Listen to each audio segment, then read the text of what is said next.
उपासना के मार्ग में उपासक को ऐसी दृढ़ भावना बनानी है कि चाहे हमारे शरीर को भयानक पीड़ा मिले, अपमान मिले, तिरस्कार मिले, चाहे हमारा मन हमारे खिलाफ हो जाए, भोगों में आकर्षित कर दे, या विश्व हमारी निंदा करने लगे, मुझे किंचन मात्र भी कोई भय नहीं, अपने मार्ग में अटल रहूंगा।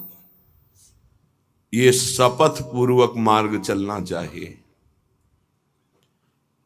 प्रारंभ में ही ये शपथ खा लेनी चाहिए, अब मैं प्रभु के मार्ग को नहीं छोड़ सकता, चाहे जितनी पीड़ा दी जाए या प्रलोभन दिया जाए। हर सुख का प्रलोभन माया देगी, प्रभु को नहीं छोड़ना है। जो उपासक सुख का लक्ष्य करके इस मार्ग में चलता है वो भ्रष्ट हो जाता है। वासनाएं साधना से दब जाती है, मिटती हैं भगवत साक्षात्कार या ब्रह्म बोध से। भगवत साक्षात्कार या ब्रह्म बोध तक पहुंचने के लिए उपासक को बहुत ही स्वभाव में गंभीरता, सहनशीलता ये लानी ही होगी। अगर वो गंभीर स्वभाव का नहीं है, अपनी बातें दूसरों से बताएगा तो परमार्थ से वंचित हो जाएगा। अनुभव की बातें या अपनी कमी की बातें दोनों नहीं बतानी। इष्ट देव जान रहे हैं, गुरुदेव जान रहे हैं, दूसरा कोई हमारे हृदय का परिवर्तन नहीं कर सकता। अगर हमारे हृदय का परिवर्तन कर सकता है तो हमारा आराध्य देव कर सकता है। आराध्य देव सर्वज्ञ है, इसलिए मुझे कहने की जरूरत नहीं। जो अनुभव हो रहा है उसे गुप्त रखो, क्योंकि वही अनुभव परमात्मा साक्षात्कार की मंजिल दृढ़ कर देगा। अगर अनुभव बताने लगे तो खाली हो जाओगे, परमार्थ में चलने की योग्यता खो दोगे। इस बात को धैर्यपूर्वक समझिए। चाहे जितना कष्ट हमें मिले, शारीरिक या मानसिक, हम प्रभु के मार्ग को अब छोड़ने वाले नहीं। ये शपथ खानी चाहिए। हम प्रभु के मार्ग में जैसे हैं वैसे ही चलेंगे। जितना सुधार प्रभु कराते जा रहे हैं उतना होता जा रहा है। हम प्रभु के मार्ग को नहीं छोड़ेंगे, चाहे जैसी परिस्थिति आ जाए। हम गिर सकते हैं, फिसल सकते हैं, लड़खड़ा सकते हैं, पर ना तो रुक सकते हैं और ना लौट सकते हैं। ये शपथ खानी चाहिए। अगर ये निष्ठा नहीं है तो फिर बहुत बड़ा भयावह दृश्य उपस्थित करेगी माया, भीतर और बाहर से। समय आएगा आप लड़खड़ा जाएंगे। आपको प्रलोभन ऐसा मिलेगा कि आप इसे छोड़ करके माया में रमण करें। प्रलोभन में बहुत मिठास नजर आती, पर होता बहुत जहर है। सकामता उत्पन्न होते ही जो जलन होती है वो सकामी पुरुष नहीं जानते, वो भगवत मार्ग के पथिक जानते हैं कि कामना कितना बड़ा जहर है और कैसे जलाती है रात दिन। इसलिए उपासक को निष्कामता पर ही अपनी स्थिति स्थापित करनी चाहिए। सकामता को तत्काल काटना चाहिए। अगर सकामता रही तो 20 वर्ष साधन करने के बाद भी वो भ्रष्ट हो जाएगा। इस शब्द को बहुत सूक्ष्मता से अनुभवपूर्वक बोल रहे हैं। छोटी सी दबी हुई वासना 20 वर्ष साधन करने के बाद भी वो अपना प्रबल रूप धारण कर लेगी और साधक को गिरा देगी। ढूंढ ढूंढ कर अंदर की वासनाओं को नाम जप के द्वारा भस्म किया जाता है।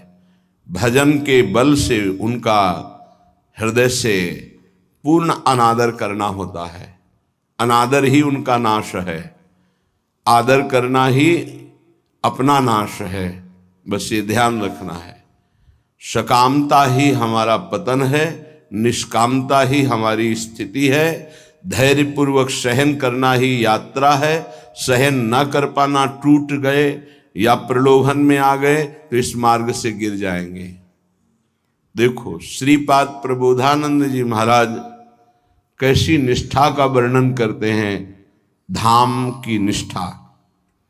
कह रहे हैं कि छिद्येत खडशः इदं यदि मे शरीरम घोरा विपद विततयो यदि वा पतन्ति हाहंत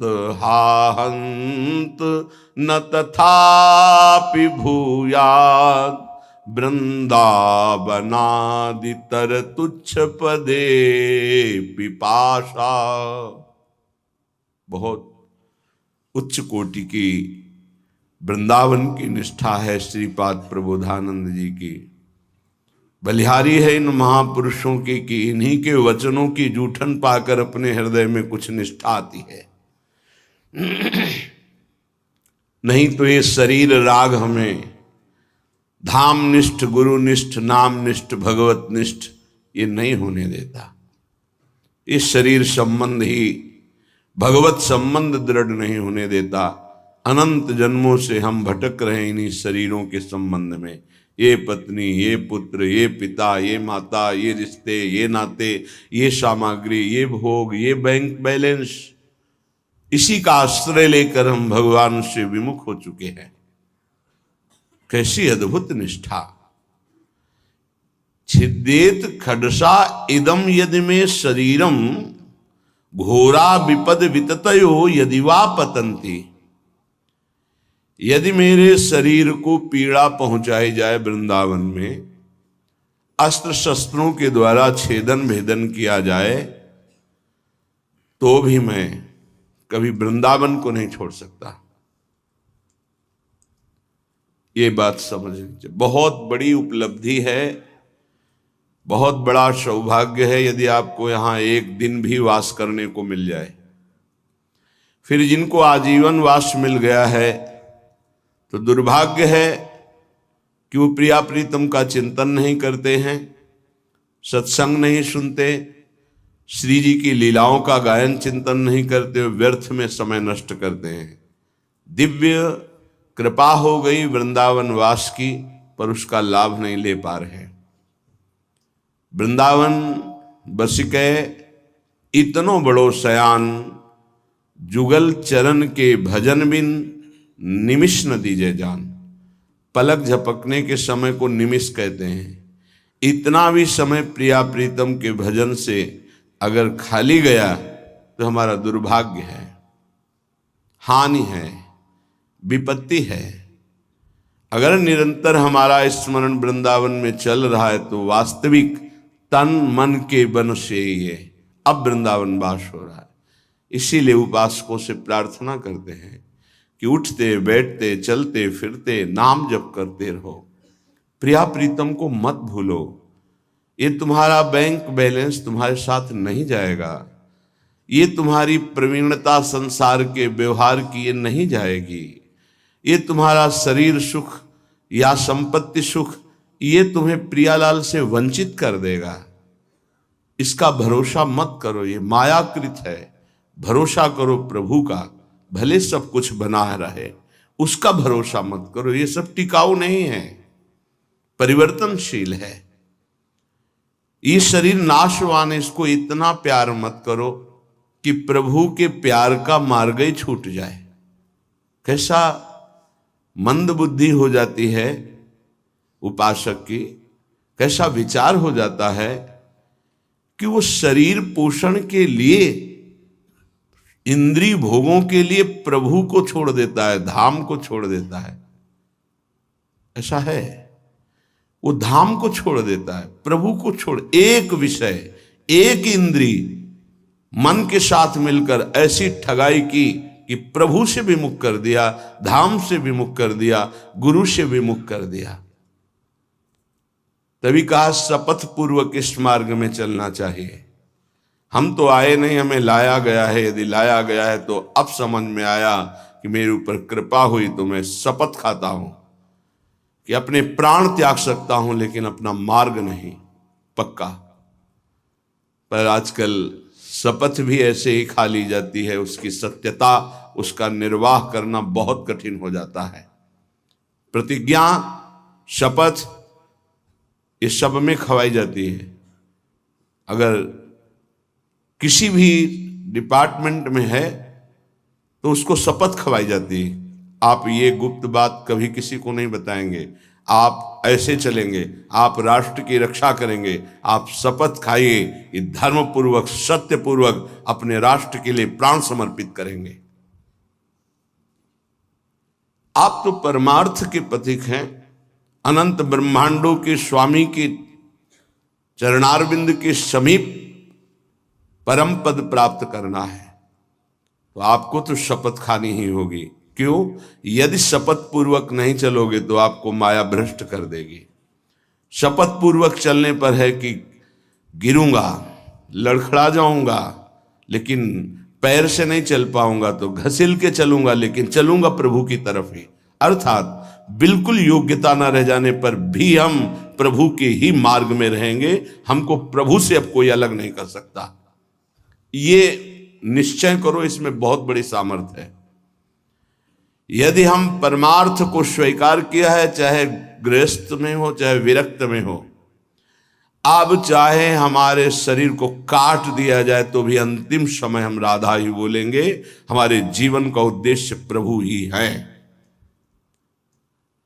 श्रीधाम वृंदावन के वास की निष्ठा का परिचय दे रहे हैं ध्रुवदास जी।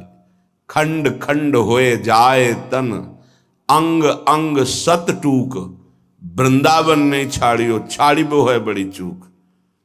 बड़ी चूक, ये जो बाहर से भक्तजन आते हैं, इनके ऊपर श्री जी की कृपा है, पर आपका दुर्भाग्य हो जाएगा यदि इनसे आप घनिष्ठ अपनापन कर लिए।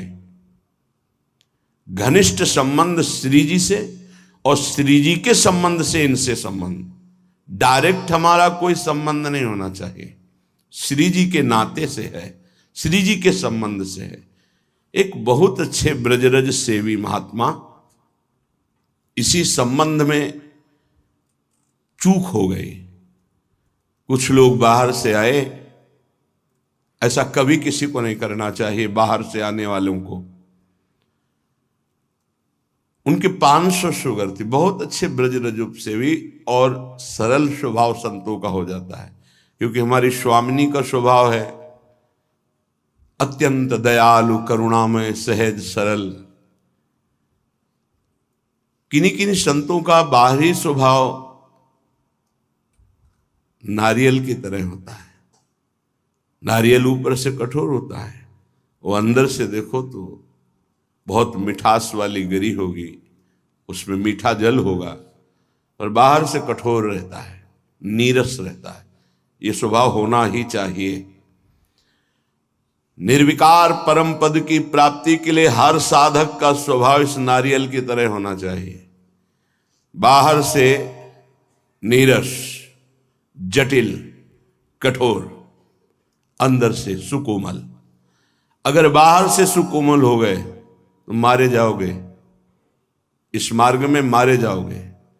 बाहर से रुद्र दृष्टि, हृदय ममता शून्य, हृदय ममता, निर्ममो निरहंकारा सम दुखा सुखा क्षमी, श्री भगवान का आदेश है। निर्ममो निरहंकारा। यदि परम पद की तरफ कदम बढ़ा रहे हो तो सोच लो तुम्हारा मार्ग क्या है। निर्ममो निरहंकारा, किसी से कोई ममता नहीं। वो आए और प्रार्थना की कि आपकी 500 शुगर है, ये किडनी फेल कर सकती है, ये दिल फेल कर सकती है, लीवर फेल। अच्छा, हमारे यहाँ बहुत डॉक्टर बढ़िया हैं, ले चलते हैं, 10-15 दिन सेवा करेंगे, आप स्वस्थ हो जाएंगे, फिर आ जाइए, दवा बन जाएगी, चलती रहेगी। उन्होंने स्वीकृति दे दी। वो नहीं वापस आए, वही शरीर पूरा हो गया। आप लोग बाहर से आते हैं वृंदावन लाभ लेने के लिए। अगर आपको श्रद्धा है और कोई संत बीमार है तो यहीं उसकी व्यवस्था कीजिए। उसको बंबई, कलकत्ता, दिल्ली ले जाने की कोशिश मत कीजिए। उसने अपने जीवन को श्रीधाम की रज में दिया है। कष्ट से पीड़ित होने के कारण, प्रबल निष्ठा ना होने के कारण हो सकता है वो हामी भर दे, तो आपको नहीं ले जाना है। वो कहे भी तो नहीं ले जाना है, नहीं महाराज हम यही व्यवस्था करेंगे आपकी, तब तो आपकी सेवा मानी गई। आप उनको धाम छोड़वा दिए तो कौन सी अमरवती पिला देंगे आप? क्या मृत्यु पर विजय आप दिला सकते हैं क्या? श्रीधाम वृंदावन दिला देगा। हाँ ये है कि रजोपसेवी प्रियालाल के चरणारविंद के कहीं भी शरीर छूड़े, वो तो प्रिया प्रीतम में स्थित है, पर वो लाभ जो हम लोग याचना करते हैं कि जय श्री भट्ट धूल धूसर तन यह आशा और धार, कुछ विशेषता है, पक्का मानिया इस रज में शरीर छोड़ने की कुछ विशेषता है, मान लोगे तो जान जाओगे। तभी कह रहे खंड खंड होए जाए तन, अंग अंग सत टूक, वृंदावन नहीं छाड़ियो छाड़िबो है बड़ी चूक। यहां कह रहे हैं छिद्देत खडसा इदम यदि में शरीरम घोरा विपद विततयो यदि वा पतंती, यदि धार वाले अस्त्र से भी मेरा शरीर काटा जाए तो मैं वृंदावन का कभी त्याग नहीं कर सकता कि भाई वृंदावन में तो बहुत दुख मिल रहा है, अब तो चलते हैं यहां से। शपथ पूर्वक इसीलिए कहा है कि अगर शपथ पूर्वक नहीं रहोगे तो बड़ी विचित्र दशा है।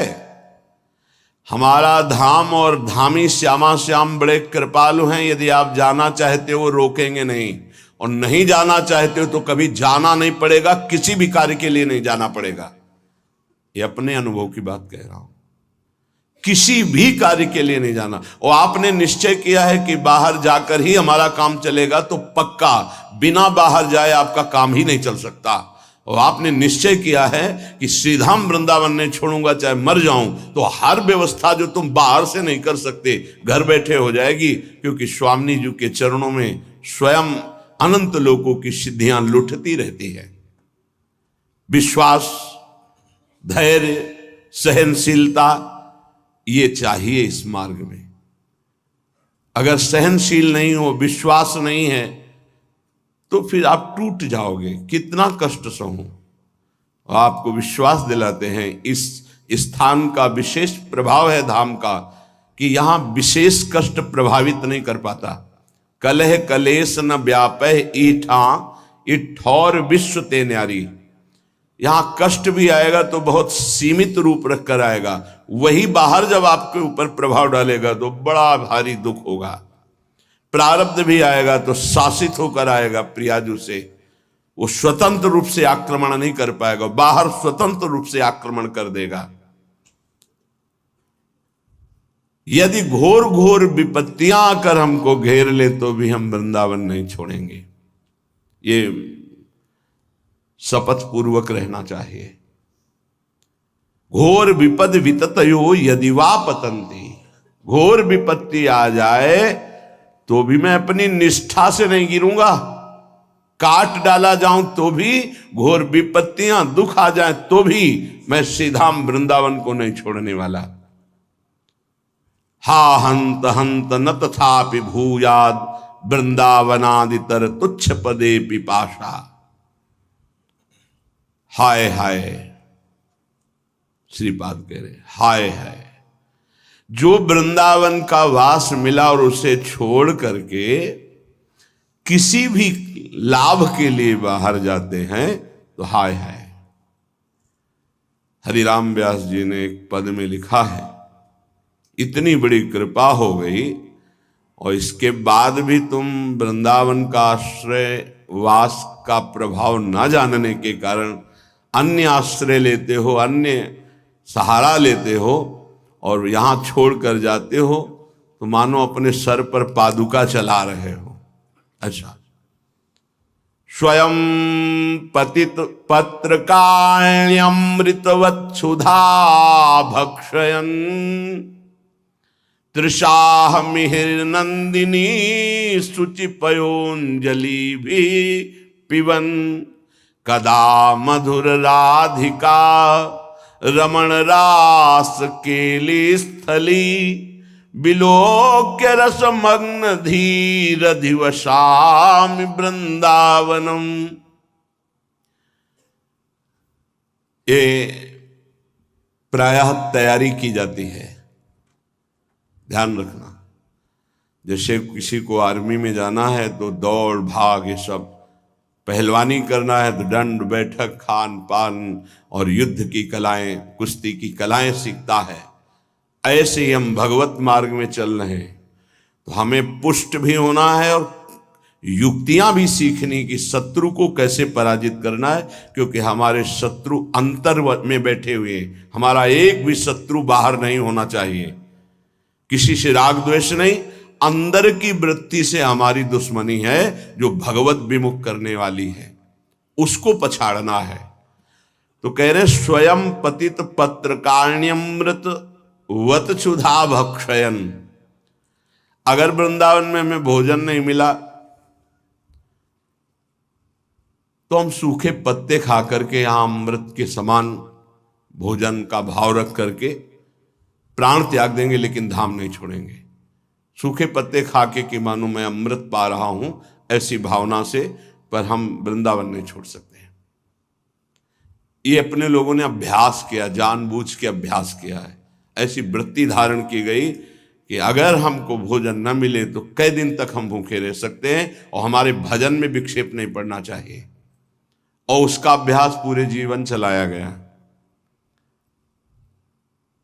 जब तक हम साधन पक्ष में हैं तब तक अभ्यास पूरा दृढ़ कर लेना चाहिए कि अगर हमें 4-5 दिन भोजन ना मिले तो हम भजन में विक्षेप न पड़े, ऐसा अभ्यास कर लें। हम एकांत में बैठकर भजन करें, हम समाज में बैठकर भजन करें, हम बाजार में खड़े होकर भजन करें, हम यमुना के किनारे भजन, हमारा भजन का अभ्यास कहीं भी हमें बाधा ना पहुंचा पावे, ऐसा होना चाहिए। हमारी निष्ठा कितनी है, जरा विचार करके देखो कितनी है। तृषा मिहिर नंदिनी सुच पयोंजलि भी पिवन। अगर प्यास लगेगी तो उसे जल से बुझा देंगे। गंगा जल में बड़ी सामर्थ्य रही है। अब आगे अब का तो हमें पता नहीं, लगभग 25-26 वर्ष हो गए वृंदावन की निष्ठा का जो स्वरूप गुरुदेव और रजरानी की कृपा से आया, पालन हो रहा है। आगे श्री जी जाने। गंगा जल के पान करते ही, जैसे माँ का दुग्ध पान करते ही बालक को भोजन की आवश्यकता नहीं होती, छोटे बालक को, ऐसे ही गंगा जी दुलार करती थी। गंगा जी में कभी हमें नदी भाव नहीं आया, कभी जल भाव नहीं आया, बस यही लगता था माँ और माँ का अमृत। अंधेरे पे जाके जब गले से खड़े हो जाते तो कभी कभी मन कहता मगरमच्छ ना आ जाए, तो कहते उसके ऊपर हमारी माँ भी विराजमान होंगी। मगरमच्छ सवारी है गंगा मैया की, तू चिंता क्यों करता है? जब गंगा जी है तो तेरे को क्या चिंता? खड़े हुए मंत्र जप कर रहे। निष्ठाएं ऐसे थोड़ी परिपक्व होती है। हर सुविधा प्राप्त हो गई, कभी अपने को कसने की कोशिश नहीं कर रहे तो मन तुमको कस रहा है। आज ये मिल जाता तो अच्छा, तो कभी एकांत में रो करके बोले कि आज श्री जी मिल जाती तो अच्छा, जीवन की यात्रा पूर्ण हो जाती। का आज कहीं श्याम सुंदर मिल जाते, कहीं लाडली लाल मिल जाते, कभी ऐसी आकांक्षा। बड़ा दुख होता है हृदय में कि साधक आकांक्षा विषयों की करता है, वस्तुओं की करता है, वो प्रियालाल की क्यों नहीं करता है? क्या प्रियालाल को तुमने अपना नहीं माना है? क्या जगत के भोग तुम्हारी सुख सामग्री हैं? कैसे तुम साधक हो? कैसे तुम भगवत मार्ग के पथिक हो? कदा मधुर राधिका रमण रास केलस्थली बिलोक्य रस मग्न धी रधिवशामि वृंदावनम। मेरी ऐसी वृत्ति कब होगी कि मैं वृंदावन को देख देख कर रोऊंगा कि ये वही स्थान है जहां हमारे प्रिया प्रीतम रह रहे हैं और खेल रहे हैं और मेरे नेत्र देख नहीं पा रहे हैं।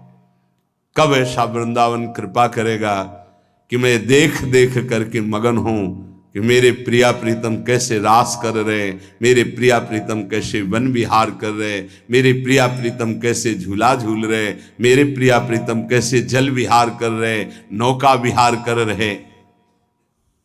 साक्षात पुरौ श्री पुरुषोत्तमांघि सेवारसादप्यधिको रसौघा शंदेत वृंदा विपिनेप्य दृष्टे राधा प्रियेत्रोद्धव एव साक्षी। पुरुषोत्तम भगवान वासुदेव देवकी नंदन का निरंतर सानिध्य प्राप्त करके भी जिनको प्रेम का परिचय प्राप्त नहीं हो पाया, और वो जब वृंदावन की रज में आए तो बिना किसी साधन के प्रेम प्राप्त हो गया। इसके साक्षी उद्धव जी हैं। श्रीपाद कह रहे हैं कोई उनको साधन नहीं करना पड़ा, गोपी जनों के दर्शन संभाषण चरण धूलि, इसका स्पर्श होते ही प्रेम का प्रादुर्भाव हो गया। क्योंकि तैयार भूमि थी, भूमि तैयार थी, बीज के अंकुरण में देर नहीं लगी। अपने लोगों के ऊपर कृपा है, उसी रज में बैठे हैं, उसी रज में वास करते हैं, पर भूमि तैयार नहीं है। रोज ये सत्संग हो रहा है तो मानो किसान जैसे अपनी खेती को जोत करके उसे तैयार करता है, ऐसे मानो सत्संग आपके हृदय की भूमि को तैयार, ये जो शपथ पूर्वक चलिए, ये भूमि तैयार की जा रही है। लेकिन आप देखिए कहां साधक भूमि तैयार कर पाता है अपने हृदय की, जहां थोड़ी सी प्रतिकूलता की छाया भी आई कि भाग खड़ा हुआ। प्रतिकूलता नहीं आई, अभी प्रतिकूलता तो जानते नहीं, प्रतिकूलता की छाया आई कि भाग खड़ा हुआ।